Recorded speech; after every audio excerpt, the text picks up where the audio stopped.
Johnny walker अपने समय में फिल्मों की गारंटी माने जाते थे। वो लगभग 35 वर्षों तक हास्य अभिनेता के रूप में सक्रिय रहे। इस दौरान उन्होंने लगभग 300 फिल्मों में अभिनय किया, जिनमें अनेक फिल्मों के वो नायक भी थे। मध्य प्रदेश के इंदौर जिले में 11 नवंबर 1923 को जन्मे जॉनी वॉकर का असली नाम बदरुद्दीन काजी था, लेकिन उन्हें फिल्मी नाम जॉनी वॉकर गुरुदत्त ने दिया। जॉनी वॉकर इंदौर में छठी जमात तक उर्दू की तालीम हासिल कर 1942 में अपने पिता जमालुद्दीन काजी के साथ मुंबई आ गए और जीवन यापन के लिए उन्होंने आर्मी कैंटीन में नौकरी कर ली। उनकी ख्वाहिश थी कि वो फिल्मों में अभिनय करें और फिल्म स्टूडियो के बारे में जानकारी हासिल करें, इसीलिए उन्होंने बस कंडक्टर की नौकरी कर ली। बचपन से ही जॉनी वॉकर को हास्य अभिनय का शौक था। प्रायः वो लोगों की नकल उतार कर सबको हंसाया करते थे। उन्होंने अपना फिल्मी सफर जूनियर कलाकार के रूप में आरंभ किया। उनकी पहली फिल्म आखिरी पैगाम थी, जिसमें उन्होंने बदरुद्दीन के नाम से अभिनय किया था। सही अर्थ में उन्हें पहला मौका देवानंद की गुरुदत्त निर्देशित फिल्म बाजी में मिला। 1951 में बनी नवकेतन की इस फिल्म में गुरुदत्त को एक शराबी की भूमिका के लिए कलाकार चाहिए था। फिल्म की कहानी बलराज साहनी ने लिखी थी। बलराज साहनी की मुलाकात बदरुद्दीन से बस में हुई थी। उन्होंने उनको गुरुदत्त से मिलवाया और इस तरह गुरुदत्त को बाजी के लिए एक सड़क छाप परिष्कृत शराबी मिल गया।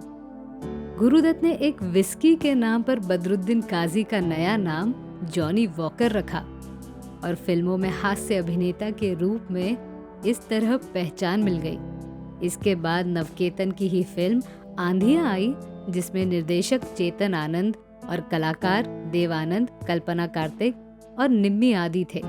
इसके बावजूद जॉनी वॉकर की भूमिका को बेहद लोकप्रियता मिली थी। इसके बाद उन्होंने कभी पीछे मुड़कर नहीं देखा। उन्होंने जाल, हमसफर, आर पार, शहीद आजम भगत सिंह, श्रीमती 420, प्यासा, कागज के फूल, पैगाम, रिक्शावाला, उस्तादों के उस्ताद, आदमी, नया दौर, मेरे महबूब, हंगामा, धोती, लोटा और चौपाटी, मेरा दोस्त मेरा दुश्मन, शान और चाची 420 जैसे फिल्मों में अपने अभिनय से दर्शकों को भाव विभोर कर दिया। जॉनी वॉकर ने सदैव हास्य भूमिकाएं ही निभाना पसंद की।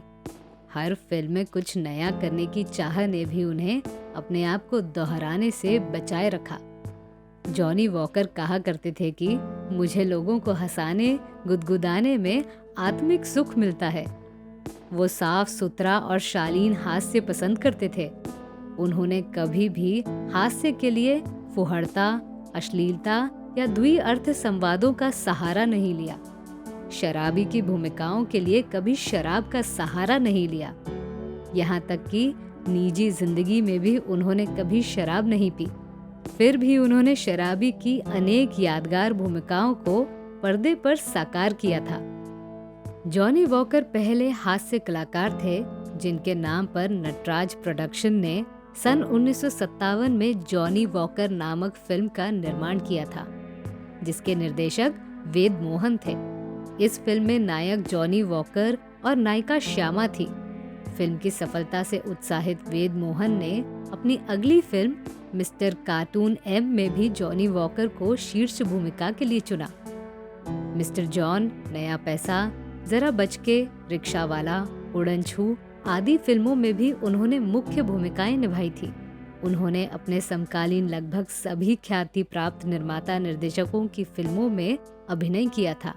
जॉनी वॉकर महमूद, कन्हैया लाल, भगवान दादा और आई.एस. जौहर के फिल्मी दौर को हास्य का सर्वश्रेष्ठ हास्य समय मानते थे। आज के निम्न स्तर के हास्य दृश्यों से आहत जॉनी वॉकर कहा करते थे, फिल्मों में हास्य के नाम पर द्विअर्थ संवाद, अश्लील हरकतें, उटपटांग दृश्य और फुहड़ता ही दिखाई जाती है। मेरे हास्य अभिनय के करियर में मेरी किसी भी फिल्म में कोई भी हिस्सा सेंसर बोर्ड द्वारा कभी नहीं काटा गया। मैं ही क्यों, गोप, दीक्षित भगवान दादा, कन्हैया लाल, महमूद, केस्टो मुखर्जी ने भी इतना स्तरहीन घटिया हास्य कभी नहीं किया जो आजकल की फिल्मों में दिखाया जाता है। जॉनी वॉकर पर अनेक यादगार गानों का फिल्मांकन भी हुआ। प्यासा का गाना, सर जो तेरा चकराए या दिल डूबा जाए, सीआईडी फिल्म का गाना, ये मुंबई मेरी जान, मिस्टर और मिसेस 55 का गीत, जाने कहा मेरे जिगर गया जी, में उन्होंने अपने विशिष्ट हास्य शैली की एक ऐसी छाप छोड़ी कि आज भी उन पर फिल्माए गीत दर्शकों को गुदगुदाते हैं। सन 1955 में जॉनी वॉकर ने फिल्म अभिनेत्री शकीला बानो की बहन नूर बानो से विवाह किया। उनके 3 बेटे और 3 बेटियां हैं। उनका एक बेटा नासिर खान ही उनकी अभिनय परंपरा की विरासत को आगे बढ़ाए है। बाकी बेटे बेटी विदेश में बसे हैं। सांप्रदायिक एकता के पक्षधर जॉनी वॉकर का देहांत 29 जुलाई 2004 को हो गया और एक महान हास्य कलाकार इस दुनिया से विदा हो गया।